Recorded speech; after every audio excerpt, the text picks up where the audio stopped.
AC1, AC.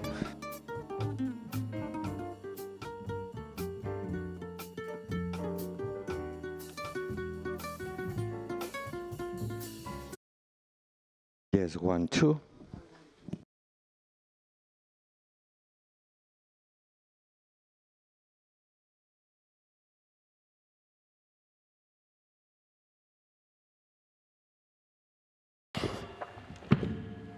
Yes, 1, 2. Oh.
Okay. Hello. Guys, if you need Arabic translation, we have headsets outside, so please feel free to grab one. Thank you. We'll start shortly.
السلام عليكم، مرحبا. إذا أنتم تحتاجون ترجمة، عندنا ترجمة فورية باللغة العربية، فعندنا أجهزة بتاعت ترجمة برا القاعة، فإذا تحتاجونها لو سمحتوا جيبوا الأجهزة بتاعت الترجمة. وشكرا، حنبدأ بعد دقيقتين. شكرا.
We're about to close the doors. If you have a seat that's empty next to you, can you please raise your hand? If you have a seat that's empty next to you, can you please raise your hand? لو عندكم كرسي فاضي جنبكم لو ممكن ترفعوا يدكم. Okay. Okay. I think also we're gonna we have some seats here in the front row or the second row, sorry. If you could have people there. Second row seating is also open. Thank you.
Good morning and welcome to the 2024 Inclusion Conference. My name is Shahad Al-Marzouqi and I'm a student at NYU University Abu Dhabi.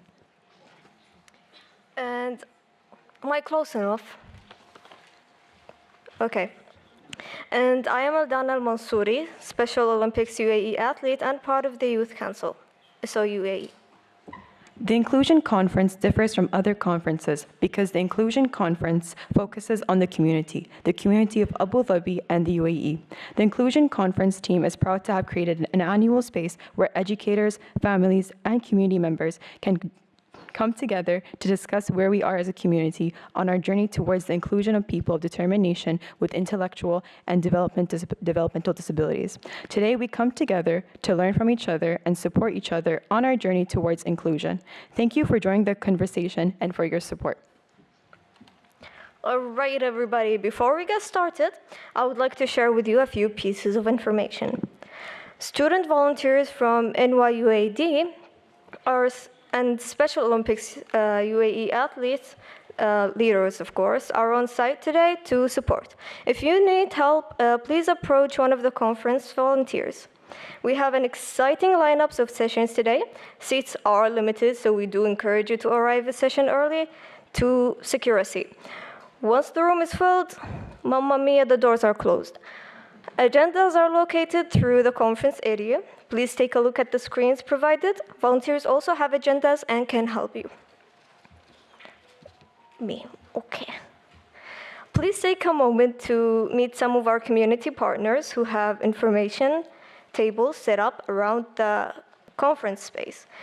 They will share English. They will share with you many valuable but free of charge resources, and they are available to people of determination and their families. Thank you, Eldana. The Inclusion Conference is presented through the efforts of the organizational partners NYUAD, Special Olympics UAE, and Applied and Behavioral Training Institute. I would like to now welcome to the stage Merit Westerman, Vice Chancellor of NYUAD, to share with you opening remarks.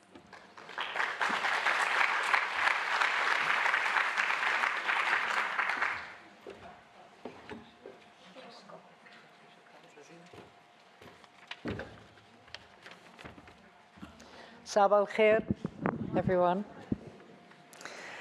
Honorable guests, esteemed panelists, wonderful students, from whom two of whom we just heard, parents, teachers, caregivers, and community members.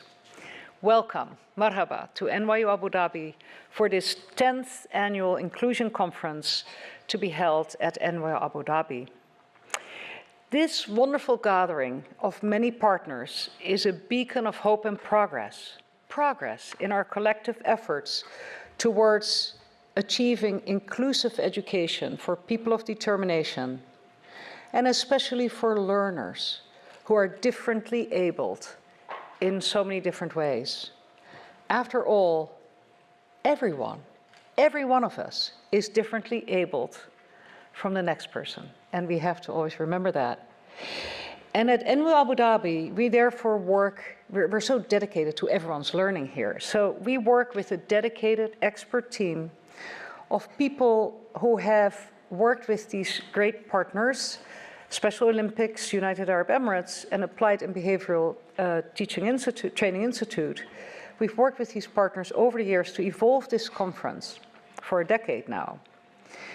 And just to give you some numbers, what started in 2014 as an exercise, a tryout in raising awareness and disseminating information with just 35 participants, has grown into this vibrant space with hundreds coming together for dialogue on topics that matter to this community and that should matter to the entire world. And I'm really happy to know that more than 300 people registered for the conference, and we have an overflow space. So hello, people in the overflow space. I hope you're comfortable and can hear us, and will let us know if you can't follow. So I think of this conference as a real demonstration of our collective commitment in this country to fostering inclusiveness, understanding, empathy, and above all, empowerment for people of determination, with people of determination. These are core values for NYU Abu Dhabi, and I want to just tell all of you who are guests here, who maybe have not been to our campus before, we are on this journey. No one is perfect. We're trying to make ourselves better all the time and improve. So if you notice things where you feel accessibility, which is a core value for us, is not fully accommodated, just tell us. We can take it, and we will try to do better. So I hope that you will give us feedback as you enjoy what is on the whole a really beautiful campus, but it was designed in 2009, 2010, when this journey was still beginning for people of determination in the country in so many ways. So our work at NYU Abu Dhabi as a university is multidimensional, and the work of this conference is multidimensional. It involves engaging the community, listening attentively or following as we can in other ways to get the information, sharing information and knowledge exchange, creating opportunities for volunteering. We have many volunteers here. And most importantly, together finding ways to make meaningful and lasting change and doing it together. And we are dedicated, therefore, to inquiry and research, enlightenment, collaboration, and advocacy well beyond these rooms we're in today. We live in a world that often measures worth by conventional inherited standards that are not fair. We know that, they're not equitable. But we are changing. The society is changing for better in this regard. And we have to elevate our discourse to encompass the wide and diverse and beautiful spectrum of human experiences, gifts, and abilities, and the perspectives and insights that flow from them when we pay attention to what people have to share in whatever way they can share it. So this conference is designed for all of us to ignite change, change that dismantles and lowers barriers, amplifies voices, and celebrates every human being's potential to thrive and contribute to their family, to their peer groups, to their friends groups, to their communities, to their cities, to their neighborhoods, to their societies, to the world. And the conference is so beautiful because as I look at all of you, I see that we bring together families, caregivers, teachers, other experts and community members who are united by that vision, this shared vision of inclusion, equity, and empowerment. And I love hearing and attending to these diverse voices that enrich our understanding of what it really means to create a society where all people can thrive in the UAE and in societies around the world. Now, the UAE, which is a country I love and have come to know well since 2007, the UAE has long embraced diversity and productive coexistence, peaceful coexistence, among very different peoples as a cornerstone of its identity as a nation. Abu Dhabi has called this country home for 17 years now. And although this journey I'm describing was already underway when I first came here with many others, throughout this period of 17 years, we have seen intentional and increasingly successful initiatives across the UAE to encourage inclusion and to help people think differently about what used to just be called disability. The positive commitment of the UAE to inclusion of people of determination and working with people of determination, hearing, listening, seeing them, working with them, this commitment is very palpable and it is exciting. And I think it has already had a tangible impact on so many young people and their families, and frankly, learners of all ages. The country's, I'll just give one example, the country's remarkable journey with the Special Olympics movement and organization, both locally and worldwide, is one of the many efforts that has made a massive difference in the lives of people of determination and the understanding and empathy of all citizens and residents of the UAE. And Abu Dhabi is just so proud to have been part of that trajectory and will continue to be. In closing, I want to really thank so profoundly the conveners and organizers of this conference, our partners, Special Olympics UAE, Applied and Behavioral Training Institute, and our sponsor offices here at Abu Dhabi, which have been more involved than ever the last 2 years in helping shape and develop the conference further, the Community Outreach Team, and the Office of Inclusion and Equity. I'm very grateful for their leadership. And then, of course, to our remarkable and large teams working behind the scenes and in front of it, and our students and community-wide volunteers whose tireless efforts, making time on their weekends and their off hours, what should be off hours, all that work is what makes this event possible. So I hope that the day ahead may be filled with enlightening discussions, Noor ala Noor, as we would say in Arabic, light upon light, meaningful connections and transformative insights that will propel us ever closer to our shared vision of a more inclusive world. Now, we all know that creating truly inclusive education is complex, but we are not afraid to talk about it here. So I encourage you to be curious, ask questions as you go, and be persistent in your queries if you want clearer answers, just like the many children and other learners that you encounter every day. So thank you very much, everyone, for being here and making the time. I hope this conference will continue to catalyze the kind of transformative action that we have seen over this past decade. Thank you for being here.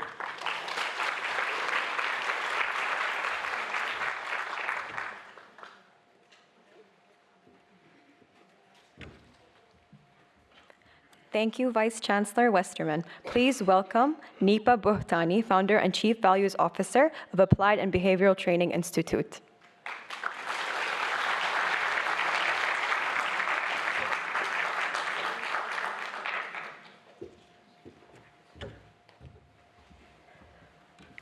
Good morning, everyone, and thank you for being here on this Sunday morning. Today we gather to mark the 10th anniversary of this conference, and I am extremely grateful and proud to have been part of it since its inception. So thank you to the partners for making this happen. Thank you to the community, and thank you for entire teams that have worked behind and in front of the scenes. Let's just pause to celebrate this. This is a momentous event. As a partner, this remarkable journey of fostering inclusion and support has been a joy and many times challenging, but completely worth it. I think this needed to be done. I was just placed in the right place at the right time. ABTI was able to support this and take it forward, and I am truly grateful for that. Over the past 10 years, we have really witnessed a remarkable transformation in this journey, in this field, in this community. And last night I was thinking about this transformation and how it has been parallel to the conference. This journey has kind of evolved along with the conference. We started initially with very basic awareness. It was really grassroots work awareness. And today we talk about policy, we talk about change, we talk about innovation. So this is the progress and the growth that we are grateful for and proud of. I encourage all of you to take today as an opportunity to collaborate, to make new connections, to find support in each other, and take this forward from where it is right now. Thank you, a big thank you to York University for always being our host, for the support that they, absolutely with their full hearts provide us. Thank you to Special Olympics for always, again, having supported this in multiple ways and having taken this forward beyond this conference every year. And thank you to the community that has always been present for us. Thank you.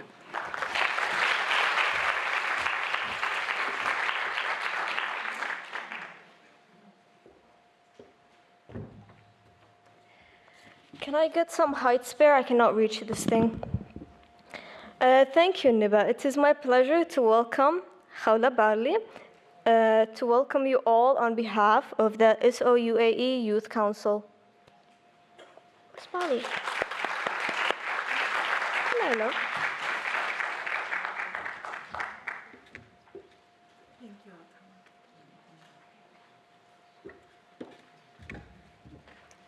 Hello, everybody. Aldana is actually our representative from the Youth Council. My name is Khawla Barli, head of initiatives at Special Olympics UAE, and I'm truly honored to be here today. NEPA brought me into the conference in the second year. So I've been around since 2019 for 9 years. So truly incredible to witness, the growth. Our conferences used to be quite small. When I joined, 100, 200 people coming together. This year we had, I think, over 1,500 registrations and 500 or plus participants today. So we're really, really proud of how it's grown. And as Nipa said, this conference has really sort of developed alongside the inclusion atmosphere and objectives of Abu Dhabi. It's really been on the same path, and it's been an honor to be part of that journey. I think the conference is more than just a meeting or a conference. It's really bringing together community members to share our commitment to creating a more inclusive society. It's not just about presenting topics or presenting, this is how we do X, Y, Z, this is how we create inclusion. It's about the discussions that we try to create in these rooms and how we carry that forward afterwards. And of course, anytime I reflect on the conference and some of the content and the speakers, I'm really struck by the resilience and the dedication and the talent of people of determination with intellectual and developmental disabilities within our community, as well as their families. And we're really proud to witness and share stories with them, learn from them in our efforts to break down barriers and create a more inclusive society. So what I would encourage you all to do is, as we come together today to speak about policy, to speak about practice, and to shared lived experiences, is to really focus on what are the actionable steps that each and every one of us can take away from the conference today. Let's engage in meaningful conversations, speak together, learn together, build connections, and that will help us, outside of this conference, lead to tangible change in the community. In a spirit of collaboration, and you'll hear this word a lot today, sort of the theme of the conference is how can we collaborate better as a community? Because we know that the will is there, we know the desire is there for change, and the desire is there to connect with one another. So we want today to be a vehicle for that connection and collaboration. Let's work together, collaborate together to ensure that all members of our community, regardless of their background or their ability level, has the opportunities to engage fully in our community, both in Abu Dhabi and the UAE. And thank you very much to both NYU and Applied Behavioral Training Institute, who partner not only on this conference. We talk about actionable steps. So there are so many actionable steps that have come out of this conference and the conversations and connections that happen at this conference over the years. Special Olympics has deep ties with Applied and Behavioral Training Institute. We've developed trainings for the community, many of which came out of conversations in this space in previous years. Next weekend, NYU will be co-hosting with Special Olympics a youth leadership summit that brings together students with and without intellectual disabilities to create change in their schools, okay? This came out of a conversation in this space 2 years ago. So I encourage you all, and I look forward to seeing what comes next after today and what comes forth from the conversations and connections that are forged today. Thank you very much.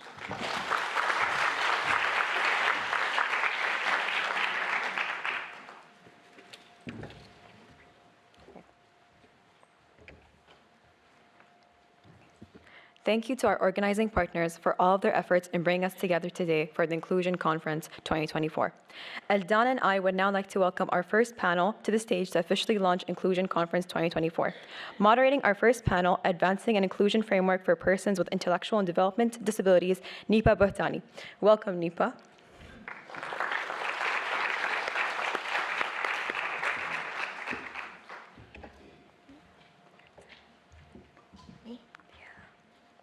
My turn. Can move. All right, ladies and gentlemen, this is the part when I butcher every single names over here. All right, please join me in welcoming the panelists to our stage. Nancy Haran, representing the Department of Community Development. I hope I did not butcher it too much. No, perfect. Thank you. Thank you. Then we have Philip Thomason, representing Abu Dhabi Department of Education and Knowledge. Thank you.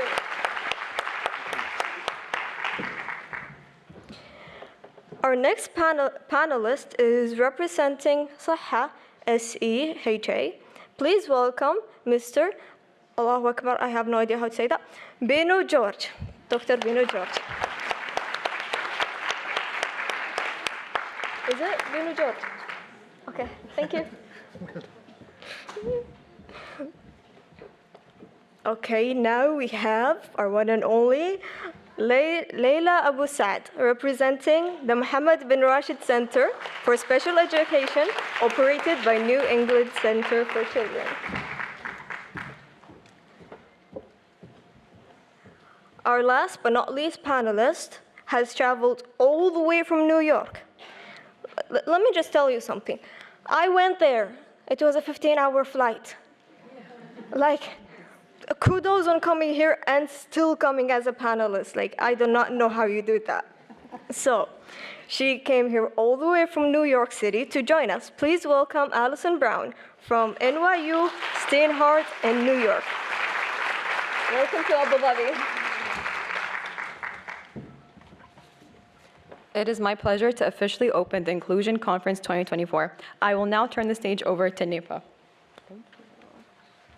Thank you, Aldana. And this has been a great start, I'd say. And this panel is about policy and practice, inclusive policy and practice. And I am so thrilled to have people from a variety of government and semi-government organizations. We're here today to talk about advancing an inclusive framework for persons with intellectual and developmental disabilities in the UAE. It is an honor to have you all here today. And over the years, as we all know, UAE has made remarkable strides in fostering inclusivity and empowering individuals with intellectual and developmental disabilities. Commonly, within UAE, we also refer to them as POD. Through these efforts from the government entities, educational institutions, community organizations, significant progress has been achieved and is now very visible to us. We have now a more inclusive environment which upholds the rights and dignity of all individuals regardless of their abilities. This is a milestone. This is somewhere we have strived hard with all your support, and the government of UAE has really supported all the initiatives in order to be here. From a policy perspective, a landscape has evolved to prioritize the rights and well-being and integration of the POD into various facets of society. Yet, we all agree that there is a lot to do, right? 15 years ago, we were talking about red flags and signs and what to look for, just diagnoses. And today we are here talking policy, we will be talking employment, we will be talking about, and we have, for the first time in this conference, a panel where all the panelists are POD talking about their own journey and experience. It's time we learn from them and listen to them. So as policy, I would like to begin with a few questions, and we would like to know a lot more from where we are and where we're going to be in the next few years. I'd like to begin with Nancy. Nancy, you're with the Department of Community Development. The DCD has played a pivotal role in formulating and implementing strategies aimed at supporting POD and ensuring their full participation in all aspects of life and community. Could you please provide some insights into the POD strategy, its impact thus far until now, and what the future holds in terms of advancing inclusivity for POD? Thank you. Thank you, Nipa, and good morning, everyone, and thank you for your attendance today. I'll start with a brief about the POD strategy, and apologies for those who have heard this talk many times, but I can see new faces as well. So in 2020, His Highness Sheikh Mohammed bin Zayed Al Nahyan launched the Abu Dhabi strategy for people of determination in the middle of COVID. And that's a very strong message. It's a message of commitment, but a message of accountability and actions among all entities in the Emirate of Abu Dhabi. What does this strategy mean, and what did it bring new? Because efforts around disability begin even before the strategy. But this strategy offered a common vision and roadmap for everyone in the Emirates. Government entities, private sector, third sector, community as a whole, but also POD. It also provided a clear policy and practice agenda. We saw a fragmented assessments in health, education, and social. So the strategy put forward an initiative and a program to unify assessment. Poor coverage of insurance for ABA services, for in-school provisions. So the strategy put that forward. A poor case management, the strategy put that forward. Limited accessibility in the built environment, in the digital accessibility, the strategy put that forward. A poor system of care for families and caregiver, the strategy put that forward, among other initiatives. So we have a clear policy and practice agenda. But most importantly, it unified the how we will address the disability agenda.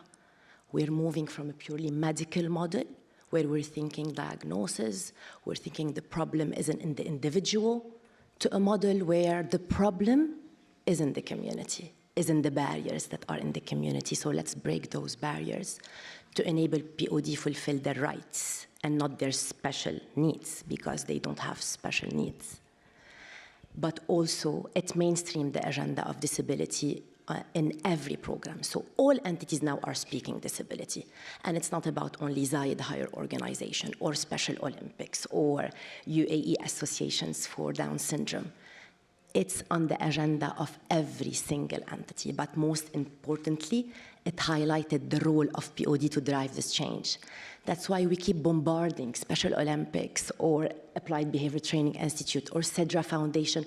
We want POD to be with us in designing policies. We want POD to come with us in designing program.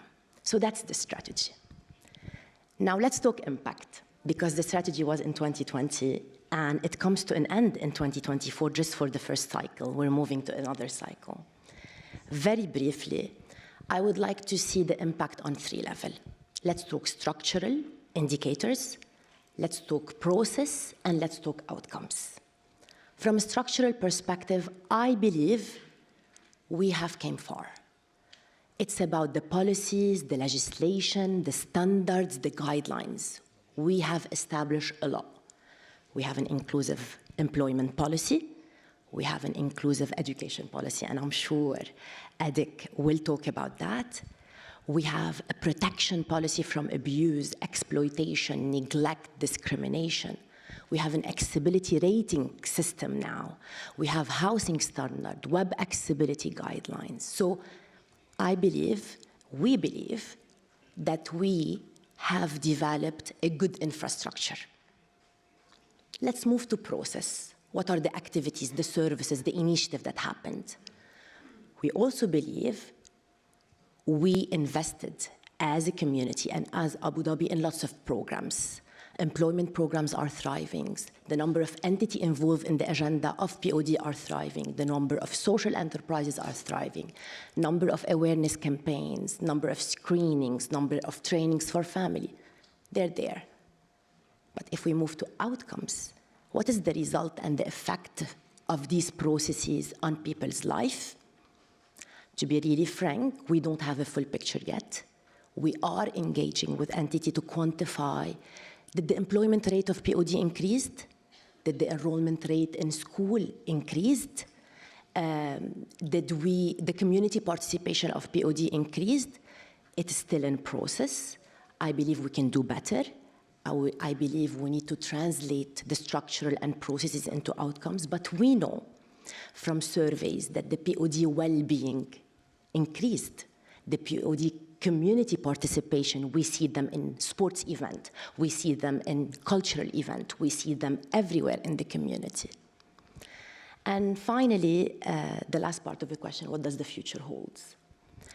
Again, You mentioned, Nipa, that this is a huge transformation for the Emirate, and I believe we're on this transformation. It's not about awareness raising anymore. It's not even about acceptance. It's beyond that. It's about actions at this stage. We're moving to refreshing the strategy in 2025 along with our partners. We're moving to translating those structural and infrastructure elements to tangible outcomes. We want to see the effect on people's life. And I know people want that. So we're moving to building foundation to really translating this into actionable outcomes with some deep dives. We want to address the agenda of women with disability. We want to address the agenda of autism more in particular. So I believe it's about actionable, tangible actions and the refresh of the strategy, and it's about a deep dive on really specific agenda.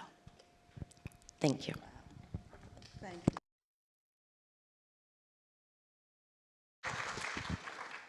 I have goosebumps. Just a story. Thank you. No, this is, the thing is, again, you know, the journey. And where we are, and in such a short period of time. Most countries evolve to this over multiple decades. We've done this in one. And I think that is a testament to the leadership of UAE and to hardworking people like yourself and your team, all of you within the organizations that make this change effective. So thank you so much for that, Nancy. Thank you. And as you mentioned, Nancy, when we talk about the POD strategy, one of the most important parts of that is education, Philip. And it would be important for us to hear about the ADIC policy for inclusion and what the policy goals are. And secondly, what is, like, we all understand it's a work in progress. Everything that we're doing is a work in progress. But would there be any tangible changes that our audience, teachers, parents, caregivers, when they walk into a school, school leaders, when they walk into a school, that they will be able to see, which is connected to the inclusion policy? So something to that effect. Thank you. Good morning, everyone. Thank you, Nipa. So I think that you make a really good point, because not a lot of people will know, but ADEC had an inclusion policy, and it was 10 years old. So it was issued first in 2014, and if you talk to lots of schools, they would not have been aware that such a policy existed. So we've launched a new inclusion policy for schools. Schools have that policy now. We will be publicly launching that policy to members of the public shortly.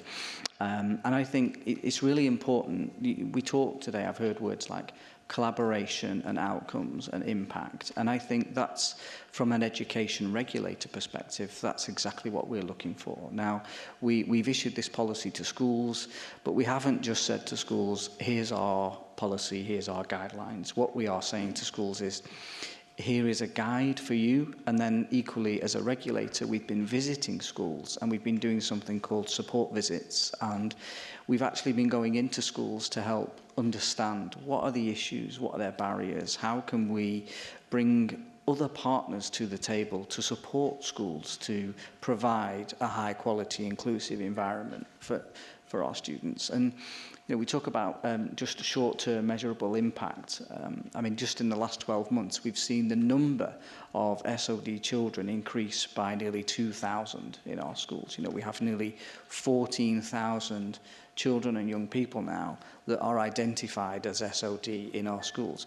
We'd like that number to continue to grow, and part of that is within the policy, talks about early identification and the importance of screening and identifying children early, but also making sure that we have a good model of support that supports not just the child and the school, but equally reflects on the support we give to families. And one of the things that we've really pushed from an education regulation perspective is how we work and coordinate collectively with, for example, our partners in health.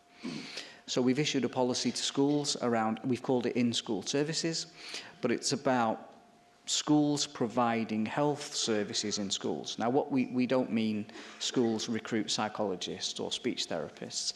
What we've said to schools is we'd like you to partner with your local community service providers for psychology, for speech, for occupational therapy, and actually they will be pre-approved through ADEC's security and clearance process, so that you can just make a call or you can email a local clinic and they can provide those services for children in your school with a designated space. So, you know, we're trying to reduce, because parents talk to us as well as the education regulation, we're trying to reduce the impact of providing therapy services for children.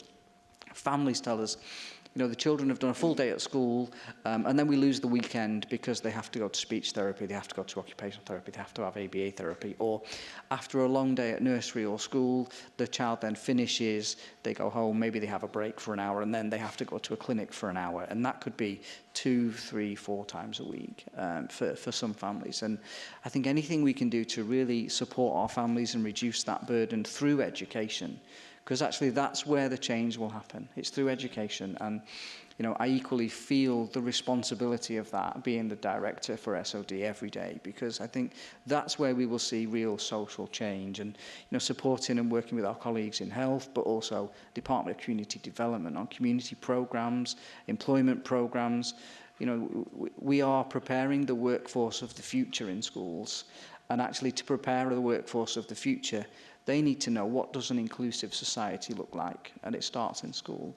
And then in terms of impact and moving forward, it's those young people in jobs, in employment, being successful adults. And we hope that the policy that ADEC has set out will really support schools in actually moving forward with their policy and their practice as well. And that's why we've tried to be very, very supportive, rather than just, okay, we do inspections, we do compliance visits, but actually we've started very, very slowly, and we've given schools some lead time to say, before you have to be compliant or be inspected against our policy, we're giving you time to be prepared and be ready. So we're trying as best as we can to support schools with that shift and change, but we equally recognise the burden of responsibility that we have and that schools have around creating and supporting that inclusive society. Thank you so much, Philip. Thank you. I couldn't agree with you more that it all starts at school, right? A child's life actually happens at school, right? That's where they go every day. That's where they spend so much time every day. And just because that child has an additional requirement of whichever intervention, I completely agree. Why should they be pulled out to go to clinics every day? They're not sick. They don't need to be going to a clinic every day. They need, this support should be as part of their daily schedule, where they go to around the people that they should be with. So this initiative means a lot, and having that, you know, even for the families, it's so much easier. Which parent wants to see their child or take their child to a clinic every day and wait while they're being, you know, treated? So that's really, I think, a really important step forward that ADEC has approved these services within school settings. The other word I heard both of you say is partnerships and collaboration. And I think we're all in this together, and if we don't continue to partner, the policymakers and the providers and the receivers of the services and the community, I think we cannot evolve further if we don't do that. So already when it's coming from policy, I think that's going to make a big shift into the service provision within UAE. So thank you so much for that. We are very excited to see more happen. And I think the third thing that I thought was really useful for so many educators that are in this room is, inspection is always gives you kind of almost a small heart attack. But the fact that you have thought about giving that time, grandfathering these programs in, giving them time to be prepared, because this is new. And I always want to say this, and especially in larger crowds, is this is not easy. And it's okay to say it's not easy. We're all learning this. None of us were, very few of us have had education in this and training and practice in this. This is not easy, and so giving us that time to get there is really crucial. So thank you for that, Adik and Philip. Thank you.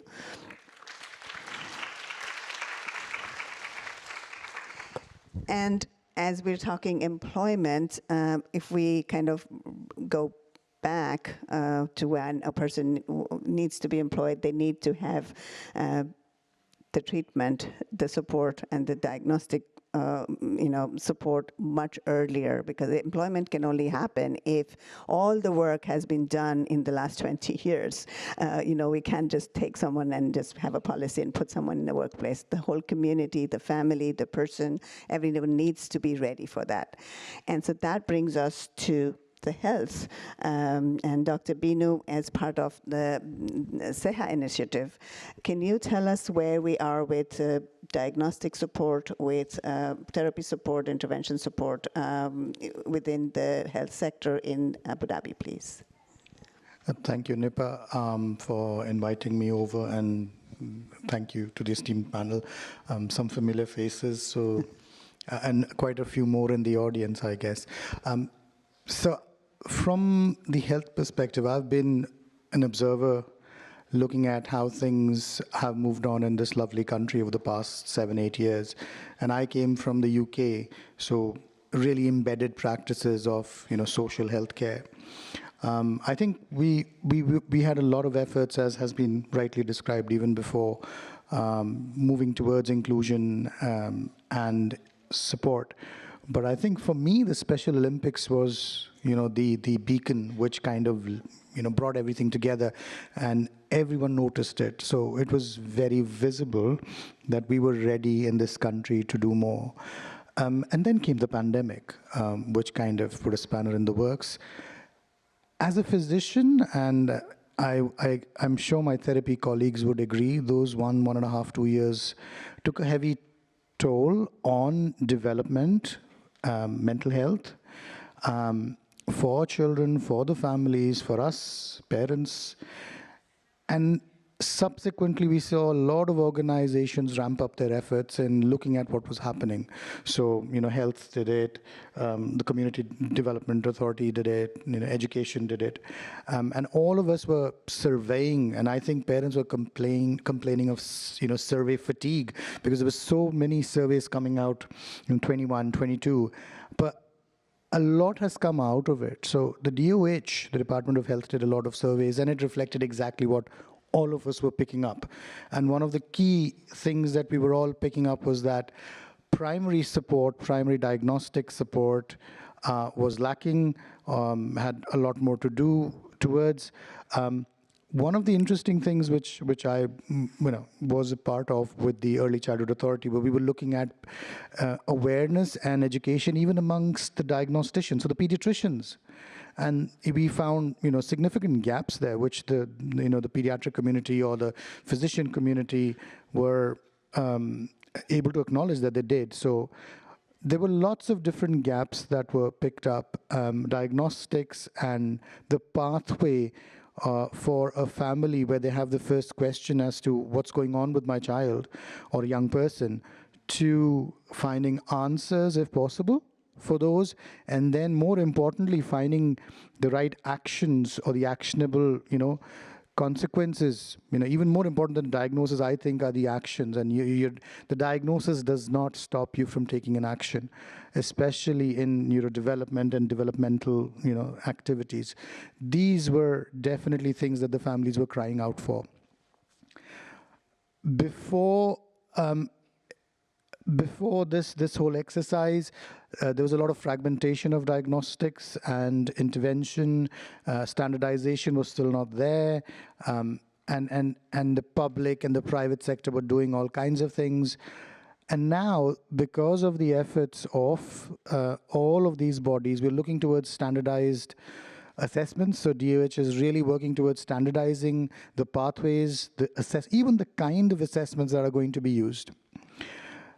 More importantly, what SEHA has done. So SEHA, for those who are not aware of, is the governmental healthcare body or the healthcare delivery company, which delivers care to all aspects, all medical care in the Emirate of Abu Dhabi and beyond. And specifically now, and I'm allowed to say this, is that we have identified that mental health and consequently neurodevelopmental services require their own specialized focus. So we are proud to be able to launch this new service, which will be called Sakina, which will be launched very soon. And this will be the mental health and neurodevelopmental service wing of SEHA. Now, what is really interesting is that the powers that be and the leadership has decided that we need to invert the care pyramid. So what usually happens is primary care at this point in time for medical needs, is advocated to take up most of the work. And then you have tiers, secondary care, and then finally tertiary care. And in medical health, you get only the most complex and, the most, intensive care requiring conditions reaching up to the tertiary level. But for mental health and neurodevelopment, it was completely opposite.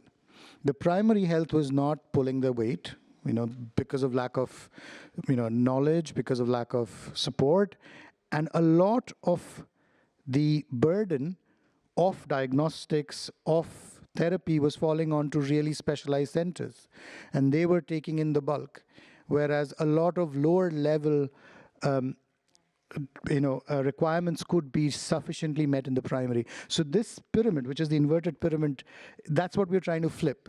So the main onus is that the primary services should be trained to pick up and to deal with a lot of developmental concerns at a very young age. So when you have somebody who's 18 months to 2 years, that's your golden period. Trying to provide the same services to a 5, 6, 7, 8-year-old, you're going to struggle. So this is one of the first things that we're going to do. And to that end, Sakina is going to establish a lot of community hubs, which will be standalone places where mental health and developmental services will be delivered. We're also proposing and actually have initiated existing AHS services, which is community care services, to have embedded pediatricians with expertise and mental health professionals with expertise. One of the other big projects, and I'm really proud to be a part of this, is the special needs clinic, or primarily autism diagnostic clinics, which are going to be standalone one-stop shop with neurodevelopmental pediatricians, psychiatrists, child psychiatrists, psychologists, speech therapists, occupational therapists, physiotherapists, social workers, behavioral therapy service, everything under one roof. So these two clinics are coming, one in Abu Dhabi. So proposed is one in Abu Dhabi and one in Al Ain, and this is just the start, and the scope is quite ambitious, and I'm really excited to be a part of this. Finally, I think one of the things that we've kind of realized in SEHA is that this is a whole life journey.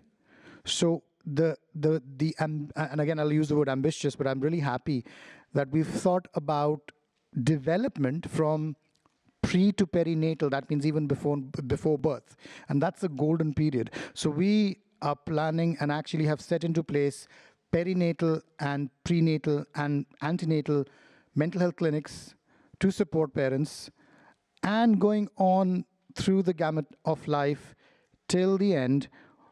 We have full services for mental health and developmental support.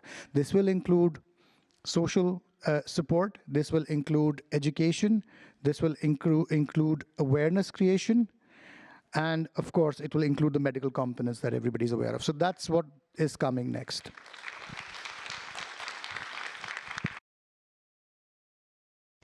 Thank you, Dr. George. My goosebumps are just, all the way back again. it is just so heartening to see where we are today and how we are developing the support services. The trajectory is really amazing to see, and we hope that this continues. We have no doubt it will, with the support from the leadership and with the hard work that is happening in the in the government and within the community. I think we're seeing this change. I don't think this transformation is going to halt in any way or pause anyway at all. So we will continue to see this happen. And having heard what you have said here, you know, it's really, you know, we've said this for the last 10 years for sure, is the early intervention and the early detection. And you're talking even prior to that, like, you know, perinatal, prenatal. So all of that, I think that is going to create so much more awareness, support, and action, so that we may even try and, you know, avoid some occurrences or support them much earlier. So the trajectory looks good, and thank you so much for that. And moving forward now, you know, again, as we're looking at employment as one of the big criteria for the population that we serve, education within, you know, specialized centers, specialized education, or even within schools, will require and are requiring to have training for vocational support, for being prepared to be in the employment arena. Employment ready is what we usually say. So I'd like Layal to please kind of tell us from your experience at the Mohammed bin Rashid Center for Autism. What are your projects? How are you looking at employability and readiness for employment at the New England Center? And what is your vision for it? Like, do you have any advice that other educators in the room can use from that? Sure. Thank you so much for having me here represent Mohammed bin Rashid Center for Special Education. And I was so excited to hear all of the panelists, and you made us like all excited about the projects. I feel like my smile can't go away of what is waiting for us. Regarding the strategies that we are working on for the employment of people of determination, there are three things that we are like looking forward and we are working on regarding employment for our students. The first thing that I would like to spot the light on is the professional development programs that is going so well, alhamdulillah. I would like also to spot the light on Emirates College for Advanced Education that has been giving us the opportunity to partner together and collaborate, having the students the practice of some like internship program where their skills are being practical, especially doing stuff like in the library or in other departments across this reputable institution. So professional development programs is really important part of having employment for people of determination, having, for example, assessment skills that we are working on also at Mohammed bin Rashid, that we can see the skills of the students that match, and we call this job sampling. So what we are doing currently is that on site we are having a software where the students are preparing orders for all the departments across the school, and then they deliver these orders. So it's somehow of like technological part that should be taken into account as well regarding employment, because we can't do employment without preparing our students into this category. So also the third thing that I want to talk about is that we are trying to collaborate in the community with companies to see how their assessment modules for employment is taking place, like what are they using, what kinds of assessment they want to use to assess, like should I take this student to be part of like as an employee or not. So getting into the community with this channel is helping us see what skills we need to focus on, starting from the beginning, when the student joins us at early age. For the second part, regarding the vision, I would like here to talk about like the vision at Mohammed bin Rashid Center is for having students, and I think not only as centers and professionals, I think as parents as well, we all want our children to be independent. So independency is a huge word. I feel like everyone wants, even your typical child, to be independent as soon as possible. So focusing on this huge thing, we are trying to tailor our IEP, individual educational plan goals, to targets that are really socially significant, that are appropriate, that they mean to the parent, they mean to the professional. So starting from here, I would say that if your long-term goal doesn't match the employment, then why are you wasting the time of teaching the student something that he won't use? I want to give you an example here from my experience. I didn't write it down, I'm just like getting it here now. When we teach the students the clock, right, I feel like if you think about it, like I don't mind if the student learns how to read it digitally instead of wasting months teaching him how to read the clock using the, what do you call these, needles? Yeah, like, yeah. So I feel like something like that should be taken into consideration when you as an educator put a plan, put a target. Another one, because this is very touching to me, is that when you waste our time, for example, teaching the student how to tie his shoes, it's okay. I can let the student learn how to use the, what do you call this? Velcro, yeah, thing. So imagine how much time we can save and teach them something to be more independent, ready for employment, but being as educators and professionals smart enough to know what to choose, how to teach, and think ahead of what is waiting us for like 2 and 3 years. So I hope I answered your question, Nipa. And I appreciate you having us here today. Thank you so much, Layal. And as an educator, I'm identifying with everything that you're saying right now, Layal. Yes, what we need is to think about where are we going, right? Even when we're working with a 2-year-old, where is this going? It doesn't really have to be from a curriculum and we have to tick the boxes. It's really, if we're looking at employability, if we're looking at inclusion and and equality of life for a person to be able to be independent, then we really need to think of it right at the start.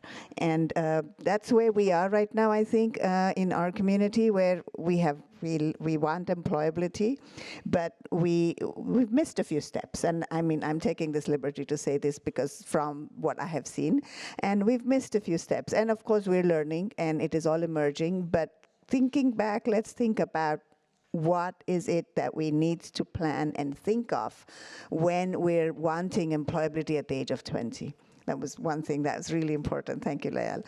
And the second thing, I think what you're saying is to the community, open your doors for practice.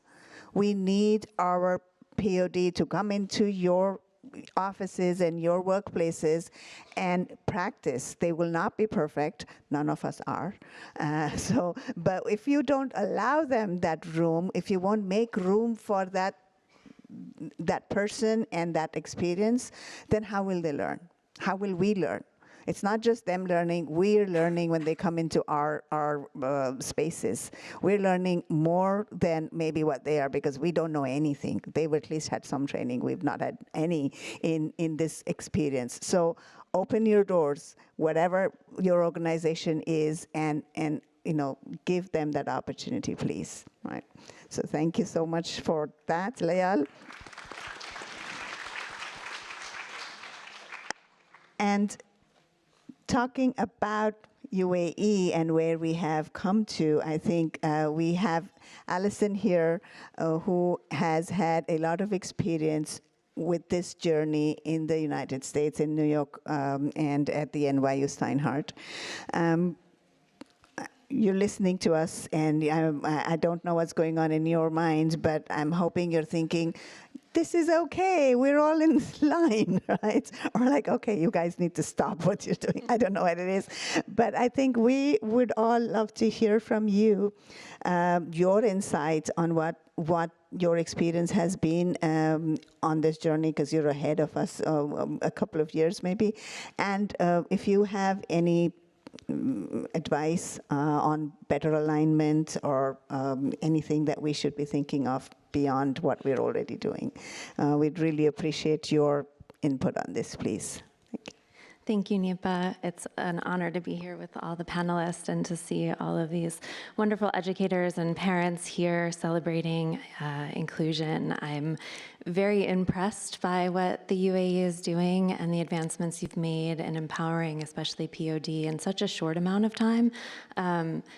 We started at NYU Steinhardt in 2001, developing an inclusive model for autistic individuals in the public school system. And so over the past 20 years, it's been quite a journey. And I think back to what Nipa said earlier, that it is a journey. It's not a straight shot. It's not easy. It takes work and commitment. Certainly, we have been on our own journey as the UAE is endeavoring to do.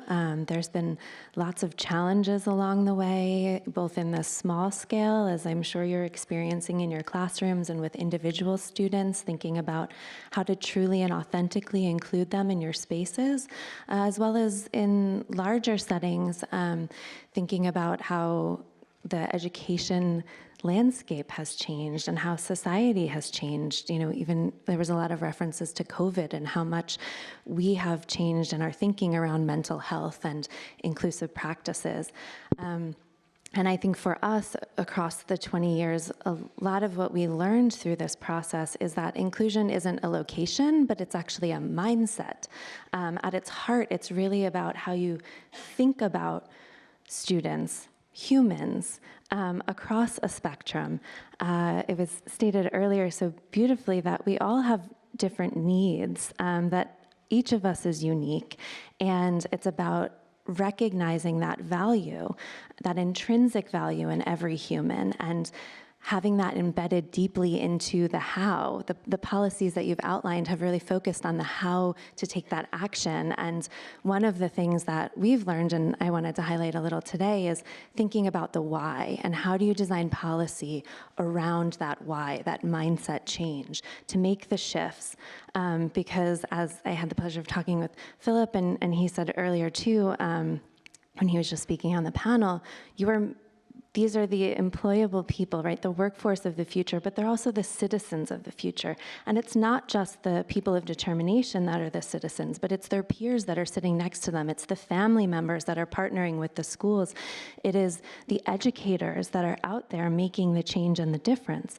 It's not just how we think about our individual students, but as a collective, what do we value? How do we think about success being different? Tying your shoes or just learning how to put shoes on, right? There's so many ways to measure success, and what is your end goal? And really shifting to think about how do we change that mindset and our framing of thinking to create these spaces where all key stakeholders, policymakers, educators, families, have access to thinking about this paradigm shift, this mindset change. So I wanted to highlight just a few policies that we have in the United States related to that, because I think, you know, again, it's hard to think about how do you change mindsets, and I think it's through education, just in the same way that you change through the education system the trajectory of a child's life. You change education for families and for policymakers through training. And so a lot of our training and our legislation isn't just around the how you get there, but in why you're doing it. So for example, in New York State, they have a policy that requires training for any educator on people of determination, or training for autistic individuals. And it's an initial training. It's not sufficient forever, but it is enough to give a baseline shared understanding of a collective of how we think about our students, what we recognize as their strengths and their potential, so that then you can leverage that as you move forward and continue to elevate that through ongoing training and support. Similarly, on the federal level, we have legislation that gives the rights to parents of people of determination to get training around disability, around inclusion, around partnering with the schools. And so in New York State, we take it a step further where it is required by school leadership to provide parent training at least annually or across the years multiple times to include families as part of the learning process, to recognize that education starts in the school building but goes beyond, and having that partnership, that generalization makes a meaningful impact on the student success, but also the family's understanding and meeting their values for employment or next steps in their life. And so, that has really made a significant difference through that partnership. And then the third policy I just wanted to highlight is specifically related to the inclusive model that we developed. And it's in the New York City Public Schools. It's also in Denmark and other places that we provide.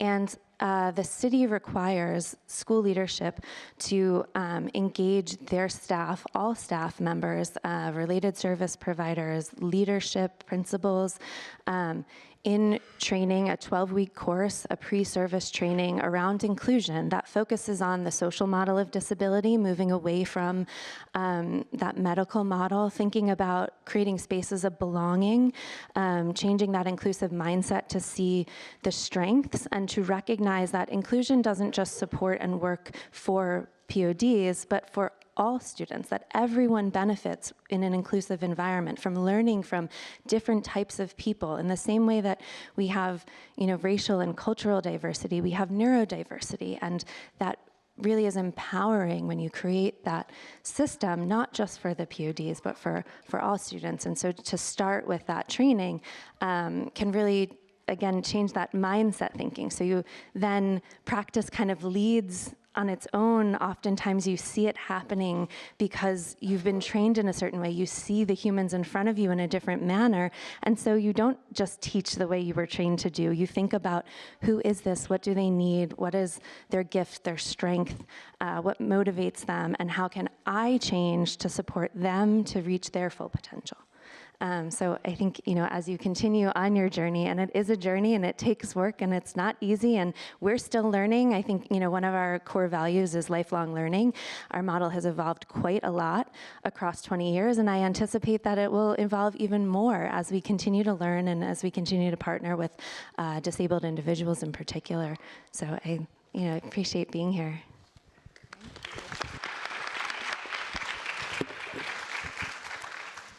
Thank you so much, Alison. This is, it validates everything that we're doing, and it also validates that we need to do more. But what I loved is a few things that you said.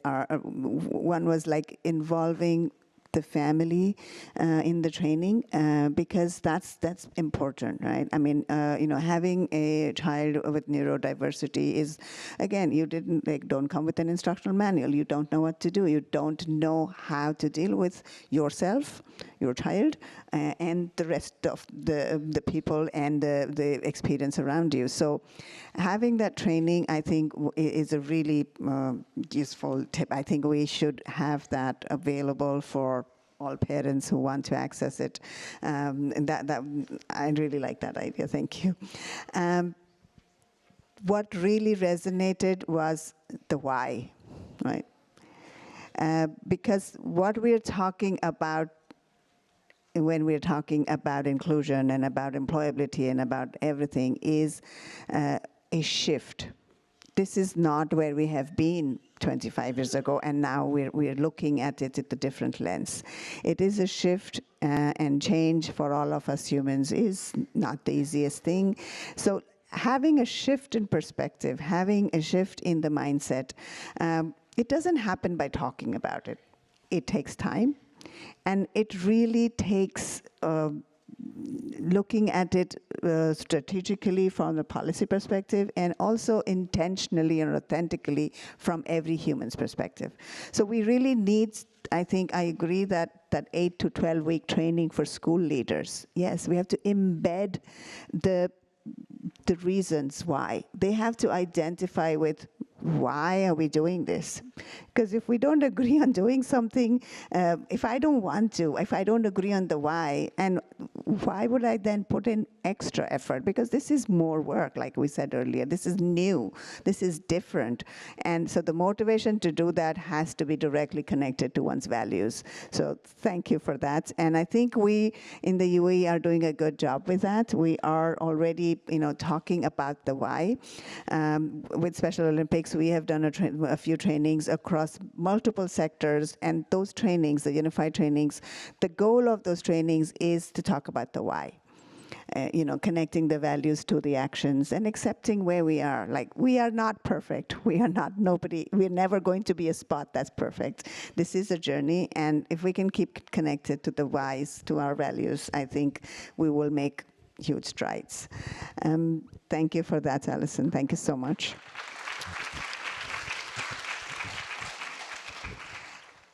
And I would like to invite all of you to, if you have any comments or questions about what we've discussed today, or if you would like to add anything, please, we would like to hear more. We have questions at the end. We just have to wait.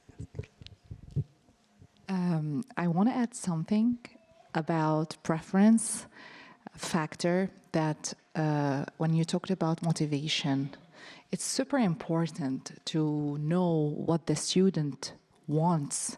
Yes. And having like vocational assessments that we are working on at Mohammed bin Rashid is a key, I think, towards successful employment.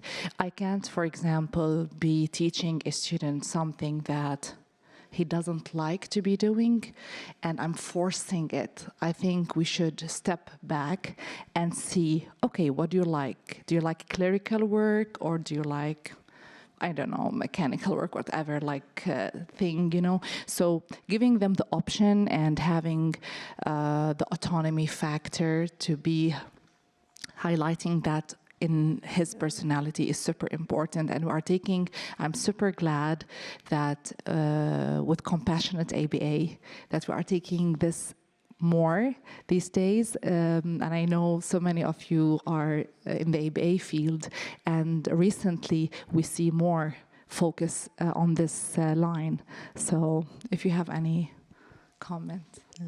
Thank you so much, Leah, for bringing that forward, because autonomy is important, most important for all of us. So why not for a certain section of, everyone needs to have autonomy. So yes, thank you so much for that.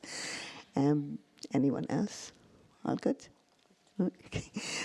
I just want to wrap up by saying a big thank you. We will have questions at the end, so we'll just leave room for some questions. But this has really been an honor to hear from all of you, and I hope that we will continue to have these discussions as we move forward, and we will have, we will hear about all about the policy and its impact as we move forward. I also want to take a moment to thank the organizations within the community that have really supported this journey, and they have been with us for many years also. Emirates College for Advanced Education, thank you for being always being supportive. We have the Cedra Foundation, who is always there for the people of determination and supporting them, giving them opportunities to volunteer and engage in activities. We have the Butterfly Foundation here, who is looking at employability. We have I Am Inclusive. If I am missing out anyone, I'm sorry about that, but the community is coming together, and that's a testament, again, for this collaboration that is happening across sectors. So thank you so much, and I appreciate your being here and your time. Thank you so much. All right.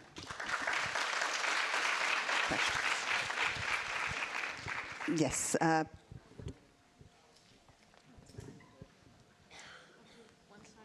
Okay. I'll pass these. mine on. Hello, Assalamu alaikum. I'm Ahmad Ghazi, special needs teacher in government schools and charter schools and private schools journey. And I worked with ADIC for a long time. ADIC, they are perfect, make a huge steps. Really, when ADIC get out from government schools, we felt big loss, really. And they are working now with private schools and charter schools. Actually, I would like to talk about the policy and the practice. We need just to have a voice, maybe Dr. Beno and Dr. Flip, like both of us, like give us as a teachers a voice, like when the student is atypical or disabled, we need you to have our voice because sometimes the doctor have problem with the diagnostic for the children or the students.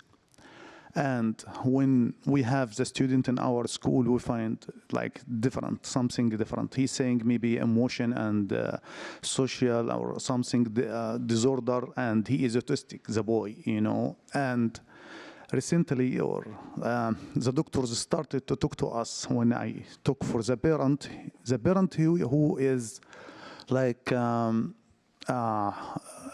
concerned about his child.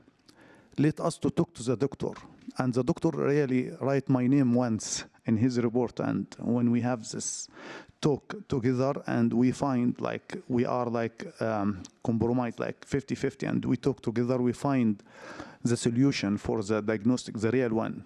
Okay, so sometimes parents, when they go, just talk for the doctor, and the doctor is listening for them and gives them the description sometimes they need.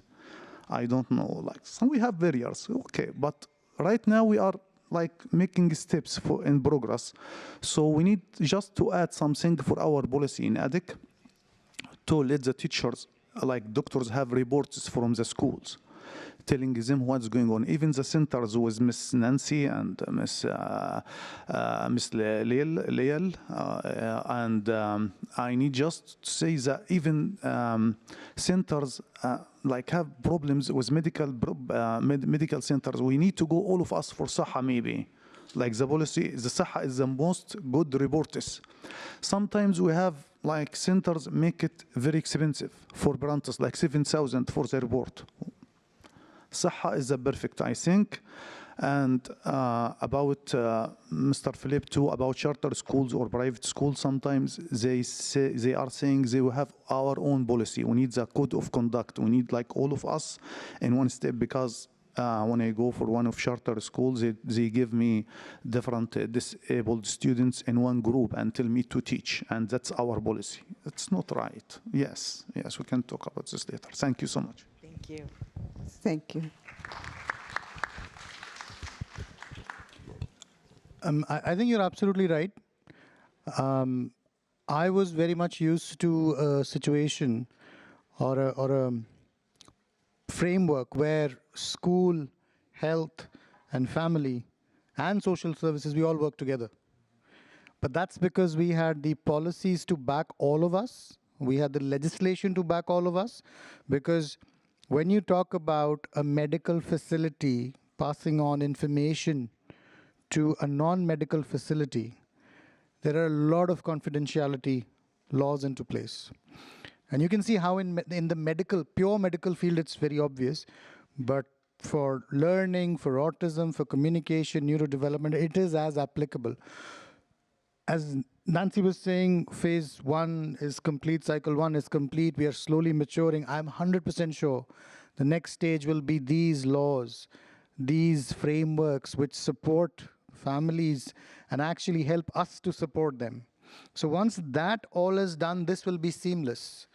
And then the family, I hear your point. In my clinical practice, I hear the family side. What has happened in school is only coming through them. That's their interpretation. Many a times, it's a parent who's struggling with this whole overwhelming sense that suddenly there's something wrong with my child. And they will be defensive. There is loss in translation. All of this can only go if we have clear guidelines and pathways. Your child has entered this stage. Now everybody's involved, they are allowed to talk, and everything's out in the open. So that once everything becomes transparent, these problems will go. The second issue, and which is a huge issue, is funding. A lot of for expats, medical insurances generally do not cover developmental work, period. And I've faced this for the past 8 years. For the citizens, there is an increasing amount of coverage, but not full. So it's not like they've got everything as well. It is being remedied, but this will again take time. I wish we had an all-inclusive service where anybody could come into Seha and get it done. But what has now happened is, in the insurance framework, anybody who gets a diagnosis of special needs or POD, they have a special insurance for expats. But everybody with that insurance is now coming into Seha, so there is a big waiting queue again. So these are the procedural issues which come. And we are at a very early stage. I mean, it's much better than 5-6 years ago. I mean, I can at least see these children, even for a consultation. Before that, I couldn't even write down speech delay or language delay as a consultation. So we have much of... The point is, what we've achieved in the past 5-7 years takes countries or societies 20-25 years to do. If you force things with so much resolve and ambition, things are not always smooth. You will have hiccups, but I think we've done well. So, inshallah, all of these issues will be sorted, and we'll be at maybe in the next 2-3 inclusion conferences, these will be gone, and we'll have new problems, but hopefully not.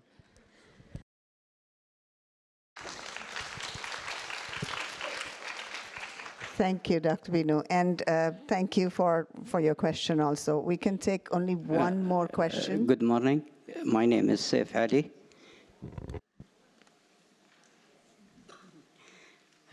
My son got full inclusion in 2019 in the school, and he graduated in 2023 by grade 94.6. That. Okay. But in the school, he found everything. Shadow with a good plan for them. But when he got in university, he didn't find anything. And they let me to sign paper to bring a shadow with him. Now we want, after the secondary school, what your plan?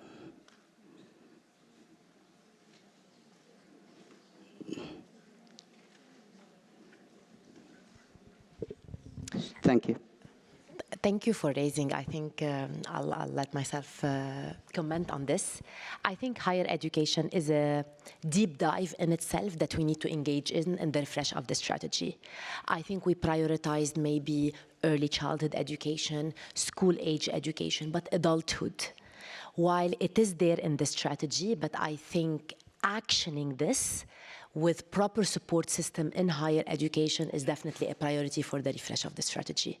And I totally hear you and acknowledge the challenges we are facing in higher education. From a government perspective, I cannot comment more on that.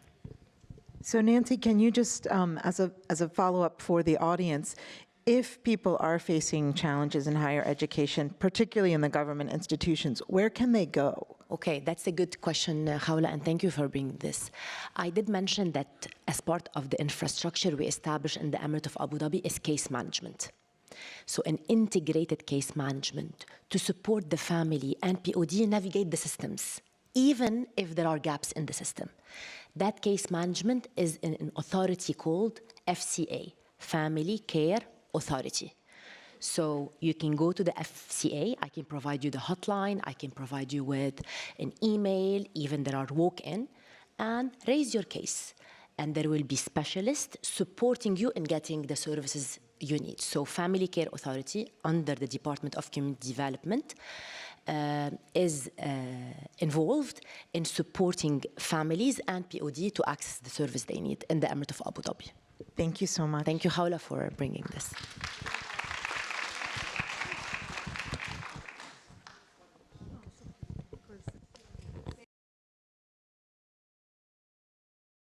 have.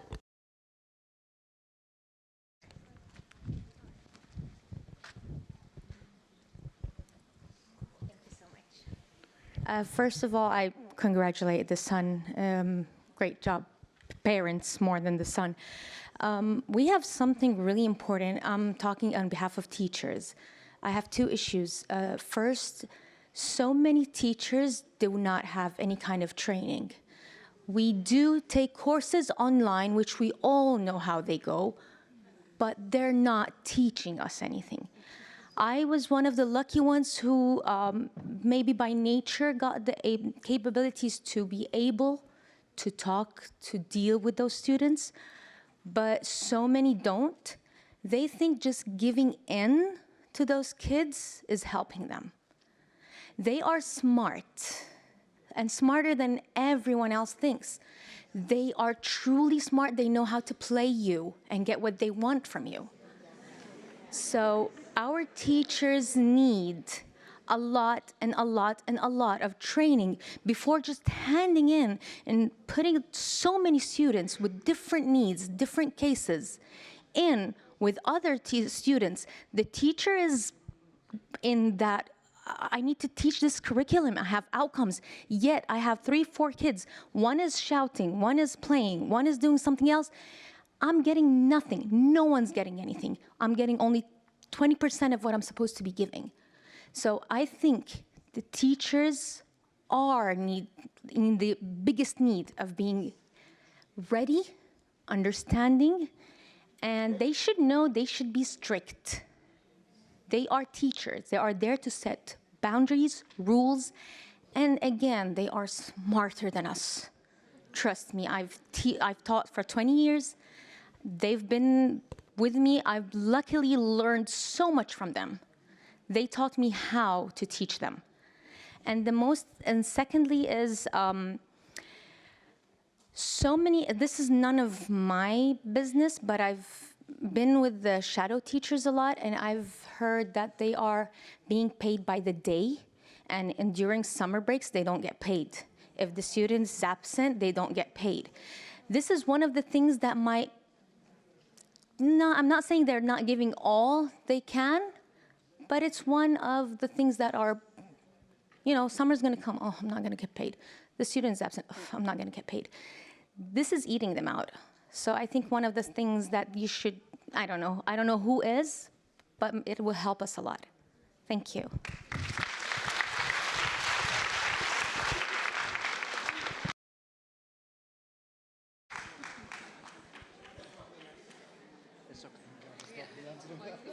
Okay.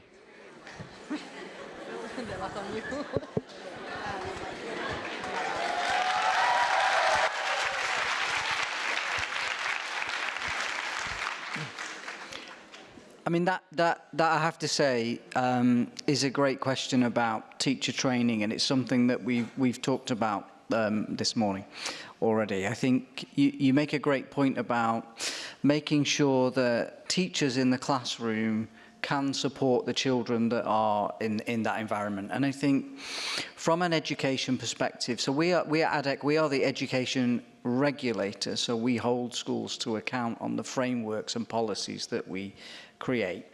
Now, a couple of the things that we've changed very recently that should impact teachers in a positive way is the eligibility policy for employing of teachers and support staff. So we've mandated that those staff have to have so many hours of professional development, for example. In the inclusion policy, we've actually stipulated that inclusion staff have to have so many hours of professional development as well. So we recognise that, it's in our policy, and we will be working with schools on what that looks like. And equally, we have taken a different approach, which we haven't done before with ADEC as well, is that we are developing, designing and delivering. I take your point about online training, but we've delivered already the adaptive teacher training module, which hopefully some of you have done already. And then we have more planned for teachers. The issue we have is because it's Abu Dhabi and the size and the number of teachers that we have, face-to-face delivery is really, really difficult. And you can see from the attendance today, it's because it's a weekend, we're not in school, so, you know, this room is full. We've got other rooms that are open to fill for people. So people are dedicated and interested. It's finding the right time and delivery method for that training. So at the moment, ADEC are delivering and developing more online training modules for teachers, and you'll see some more of that come through the ADEC Empowered system, which is on our online training platform. So you'll see more of that, I promise you. And equally, we are engaging with third sector and other partners on how we can support schools with more training. And one of the things that we've said to our clinical providers through in-school services, and this hits the two questions really. One is about how the clinical staff that could be located in a school can work with teachers and hear teachers' voices, but also how they can work with parents and teachers. Because it's easy, well, it's probably not, but it's easy for a clinician to write a report and give recommendations and pass that report to a parent who passes that to a teacher. But, you know, having been in education for over 20 years, it is really tricky to receive a therapy report, receive a recommendation report, but what does that look like? How do you translate that into your classroom? And one of the things that we've said to the in-school service providers that are in the ADEC system is we need your help to help teachers understand your reports and the recommendations and what that actually means to teachers in the classroom to, you know, kind of answer that why question of why are we doing these things? Because it will have an impact on the child, on the family, and enable them to be successful. So we're not where we need to be. I appreciate that, and you know, but we are on that journey. The second part about employment, unfortunately, we're the education regulator. I don't have much to do with employability and employment rules, so I can't answer that question, unfortunately, but thank you.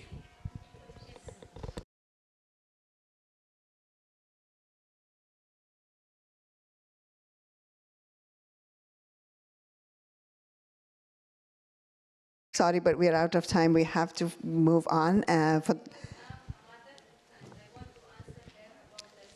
Okay. Yes. Could somebody please hand over a mic? And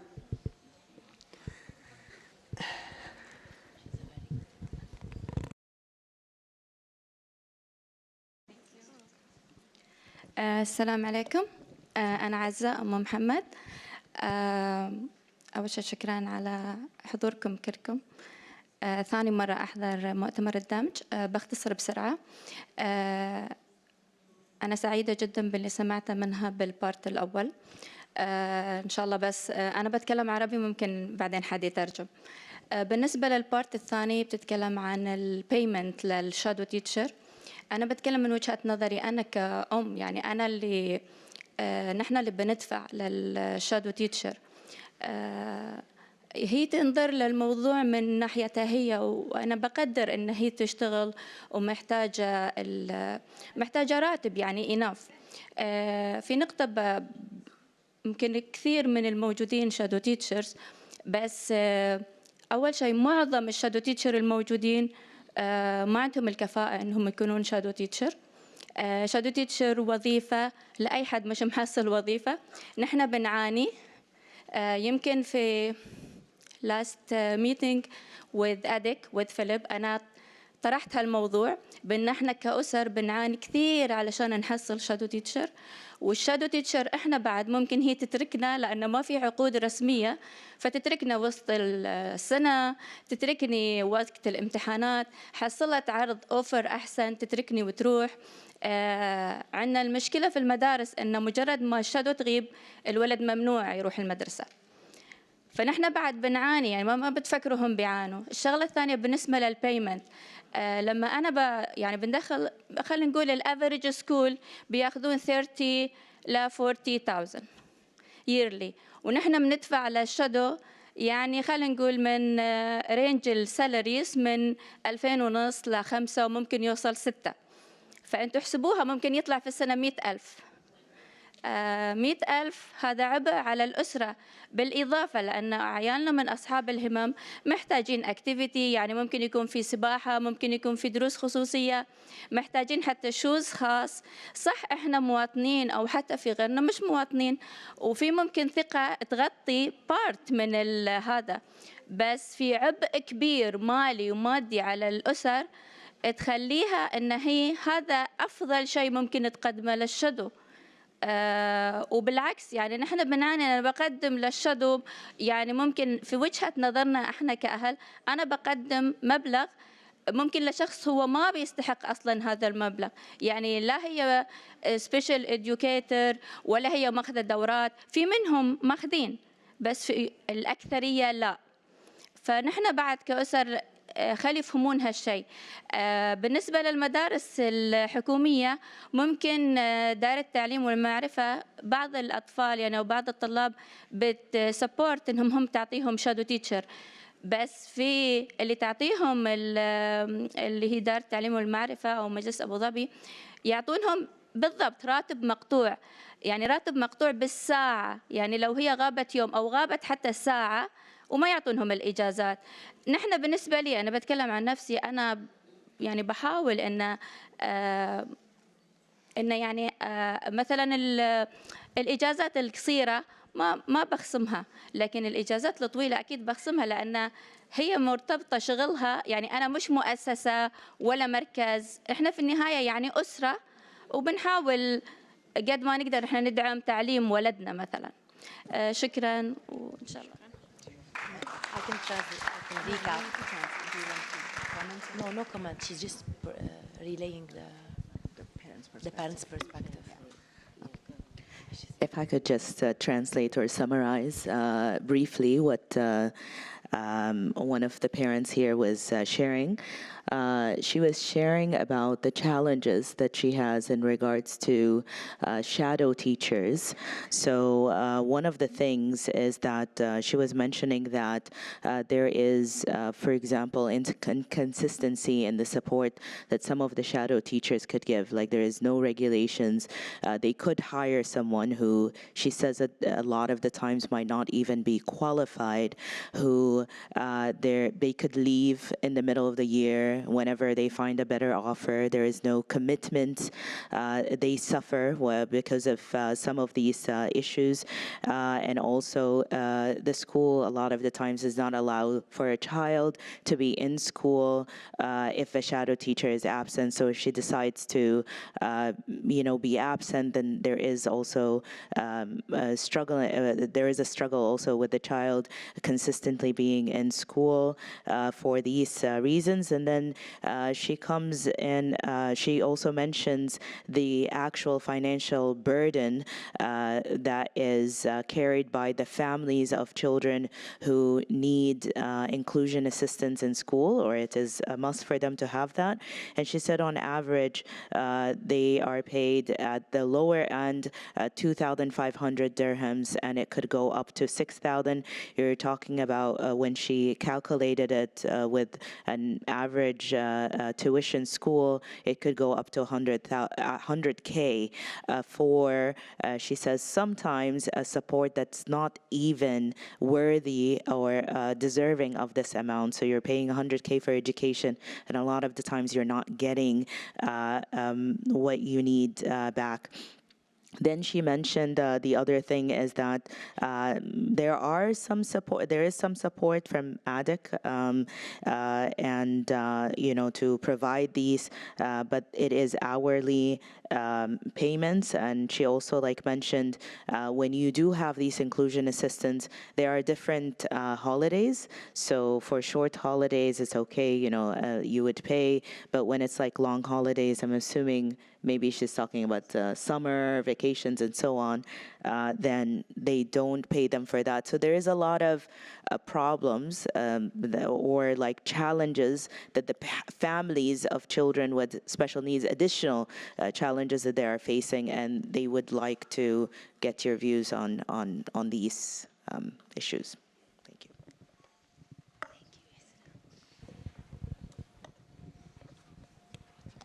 So I think what you've raised really important points, and we already within ADEC have an idea that some of these things are happening. So with the shadow teachers, for example, if you are a UAE national and you access public education, all of the support requirements that your child needs is provided through the public education system. If you are in a private school and your private school is saying your child requires a shadow teacher or one-to-one teaching assistant, then as per expats, yes, you're expected to pay for that. Now, one of the things that we've done in our inclusion policy is we've made it a mandatory requirement for schools to have a learning support teacher per cycle. So we are saying that, for example, if you've got 4 cycles within your school, you would have 4 learning support teachers, and it is their role to provide support to classroom teachers on adapting the curriculum and adapting lessons for your students of determination. The reason why we've made that mandatory is because we recognise that sometimes schools don't know what to do, so their default position to parents is, we can let your child in if they bring a shadow teacher.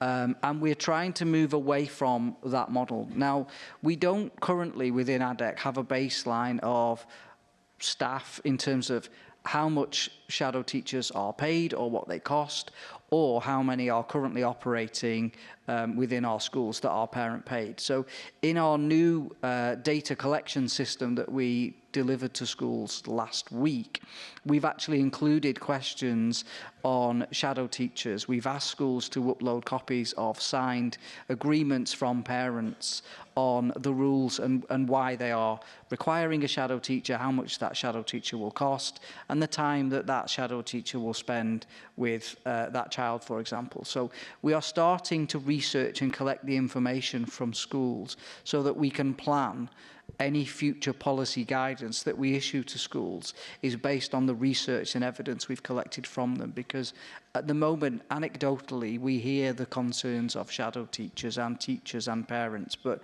we don't have the full picture from all of our schools on what that looks like. But it's definitely within our thoughts and within our future plan. Thank you, Philip. And I'm sorry, I'm sorry. I have to stop now because we're very late, and this conference has to continue on time. You're welcome to please meet us outside. Right. Thank you so much. Thank you. Thank you, panel.